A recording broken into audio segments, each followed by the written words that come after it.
خوتي وتتي مساء عليكم اهلا وسهلا مرحبا بكم مازال في اللون جيسبر مليح جيسبر que تشوفينا مليح.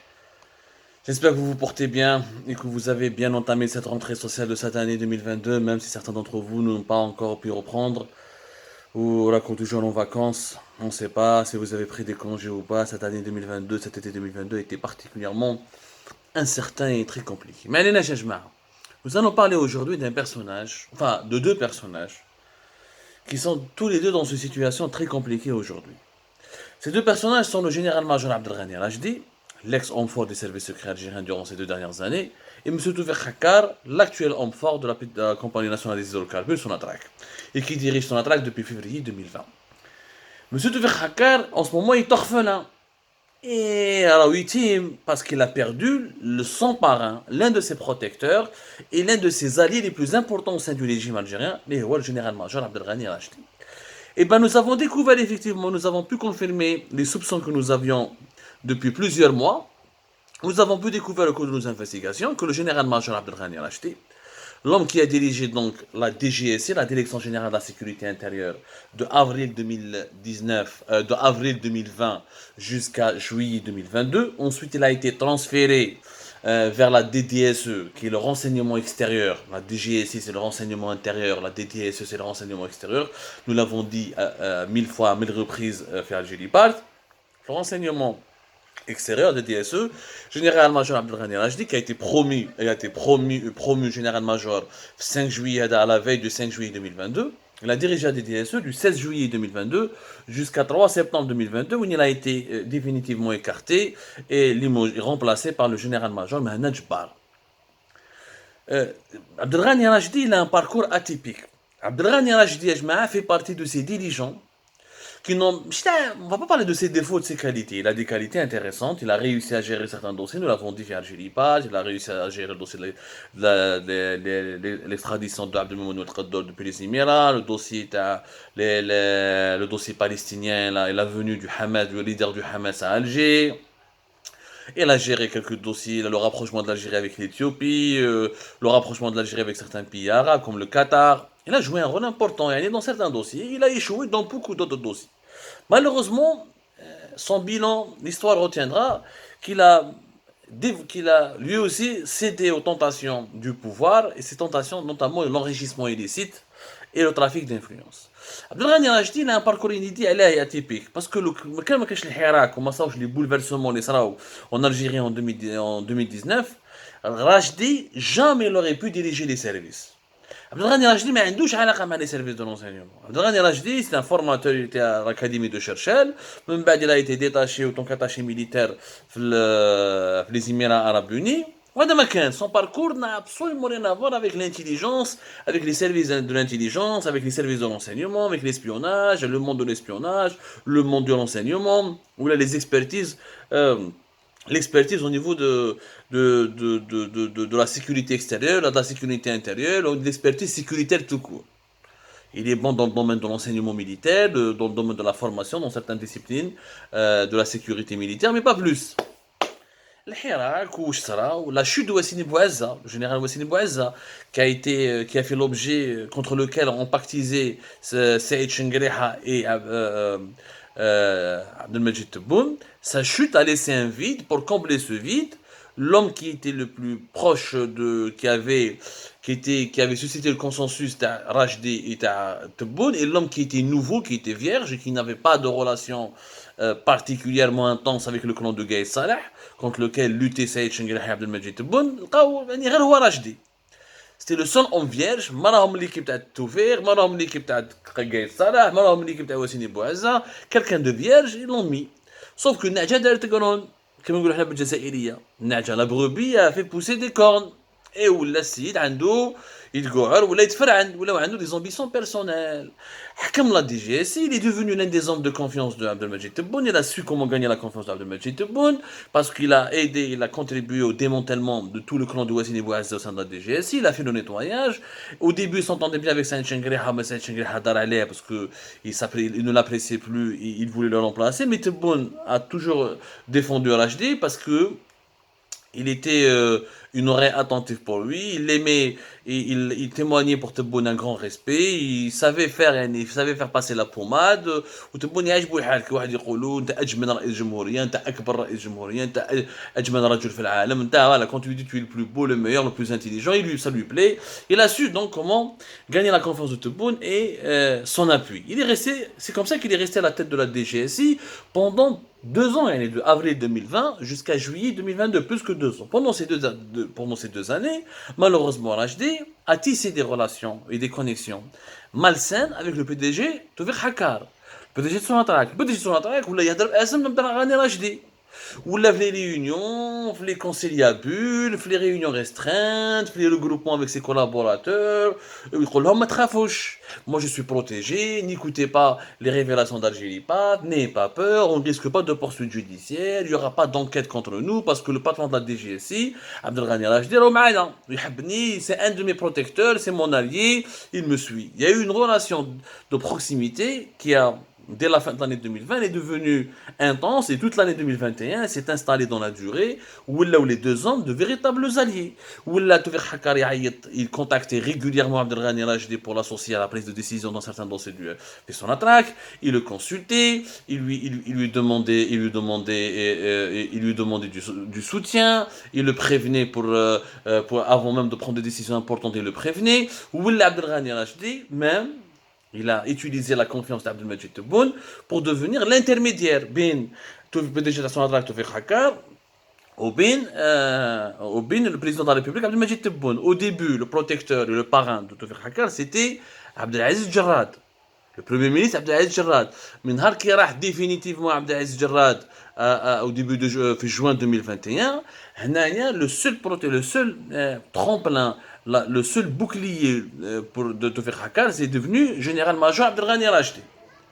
Abdelghani Rachdi, que des bons rapports à Toufik Hakar, que des louanges, et toutes les enquêtes, les anomalies, les irrégularités, les dérives et les scandales ont été passés sous silence.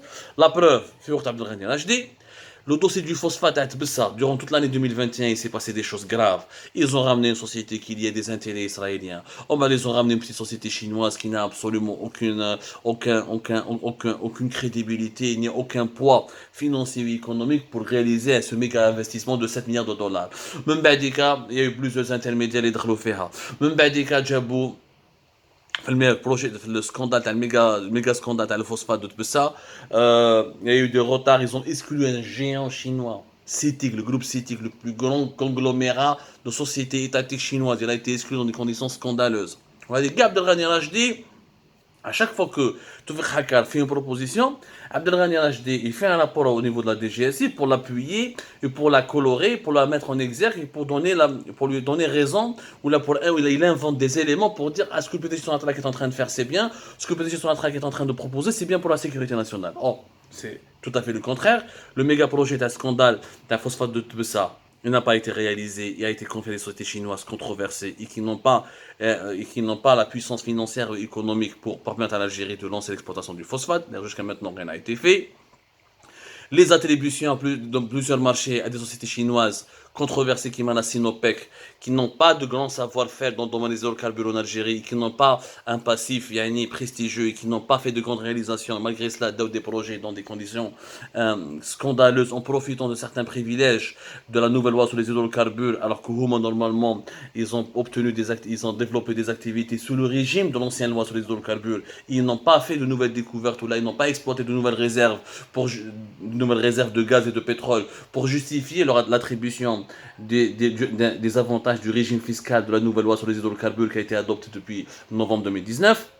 Des méga projets ont été annulés, la raffinerie de Hassim Soud, le complexe éthylène de Skikda. De nombreux projets ont été stoppés,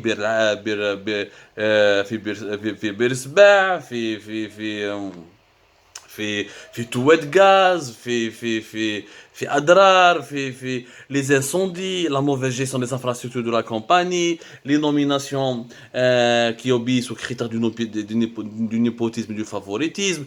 Pire encore, Abdelghani Rachdi ou Jder m'a PDG de Sonatrach. الحيلة شوف وين الحق لا روز لو فيس وين الحق البي دي جي تاع سوناتراك qui cherchait à tout prix à s'offrir une impunité totale aux yeux d'Abdelmajid Tebboune pour qu'il devienne le bébé choyé يعني l'homme le dirigeant le plus préféré d'Abdelmajid Tebboune واش يدير عبد الغني راشدي واش يقول له tu dois recruter Khaled Tebboune recrute Khaled Tebboune, recrute-le, appelle-le un poste au sein de ton cabinet, هكذا on va sécuriser nos relations avec la présidence, maintenant la présidence vous les choufoufique, ناس ملاح ويتحبك, etc. Et c'est comme ça qu'Algérie Park d'ailleurs avait révélé cette histoire, c'est comme ça que le PDG de Sonatrach a recruté Khaled Tebboune au sein de son cabinet, ça a duré que quelques jours, parce qu'une fois que ce recrutement a été opéré, Abdelmajid Tebboune Saaf, il rappelle son fils à l'ordre, قال له ما تجيش تروح لسوناتراك مش تدخل la direction générale, ça s'est passé au mois de juin 2022, vers la mi jusqu'à la fin juin 2022. Et pourtant, cette idée-là, c'était avec une concertation avec Abdelghani Rachdi. Il a dit, comme ça le président sera content de toi, et moi je pourrai te défendre encore plus facilement. Alors que beaucoup de critiques pleuvaient sur Toufik Hakar et son bilan était très modeste, avec des prix internationaux très élevés du pétrole et du gaz. L'Algérie n'arrivait pas à gagner beaucoup d'argent. Aucun investissement étranger majeur ou nouveau n'a été réalisé. Et plusieurs complexes de production étaient à l'arrêt, sans oublier les incidents qui ont touché le gisement d'El Merk, plusieurs canalisations de pétrole et de gaz, notamment de pétrole fait Ourgla ou la fait Tougourt. La raffinerie de Skikda qui a explosé récemment, il y a eu des morts. كارثه بمعنى الكلمه هذه كاع عبد الغني راشدي غطى عليه هو اللي كان يغطي على البي دي جي تاع سوناتراك من بعد كي فاق تبون بدا يفيق كي شاف بلي كومون ils ont voulu exploiter son fils comment ils ont exploité son nom هنا بدا يفيق وهنا بدا il a commencé à écouter les adversaires de عبد الغني راشدي اللي كانوا يجوا من طا ماجور دو لامبي وين سعيد شنقرحه كان يسقى عليه كان يقول له يا ودي هذا او يستعمل باسمك يا ودي هذا راهو يدير في لي زافير Tebboune a commencé à voir l'autre facette cachée de Abdelghani Rachdi, qui est la facette de l'homme affairiste, de l'homme d'affaires du général qui abuse de ses fonctions, qui utilise ses fonctions à la tête de la DGSI pour entretenir des relations d'affairistes avec les décideurs du monde économique, notamment le PDG de Sonatrach. Certains hommes d'affaires, le PDG de Sonatrach, parce qu'ils étaient recommandés par Abdelghani Rachdi. Il y a un homme d'affaires particulièrement controversé, Algérie Park, on lui prépare toute une grosse enquête, qui habite à Dubaï, qui est en fuite à Dubaï, qui revenait très pas beaucoup, qui revenait rarement en Algérie, qui ne revient plus en Algérie d'ailleurs depuis la chute d'Abdelghani Rachdi. C'est lui qui il a été reçu par le PDG Sonatrach, il a traité par le PDG Sonatrach, c'est lui qui a ramené une compagnie chinoise qui a obtenu des projets importants en Algérie grâce à Toufik Hakar, mais sous l'influence d'Abdelghani Rachdi. Donc les relations sont devenues de plus en plus malsaines. Et on assistait à des connexions affairistes entre un général du renseignement, un patron des services de renseignement et un PDG d'une compagnie, de la compagnie nationale des hydrocarbures, d'une entreprise purement économique, où les scandales ont commencé à se multiplier.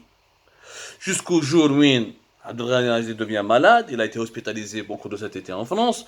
Même le forcing de Saïd Chengriha et de l'état-major de l'Olympique commence à obtenir ses fruits. Abdelmajid Tebboune était contraint, sous l'effet des dénonciations, sous l'effet des dérives, sous l'effet des informations qui lui parvenaient du terrain, parce que les remontées qui lui parvenaient de la part de Abdelghani Rachdi étaient totalement différentes des informations qui lui parvenaient du terrain. Il était obligé de le lâcher.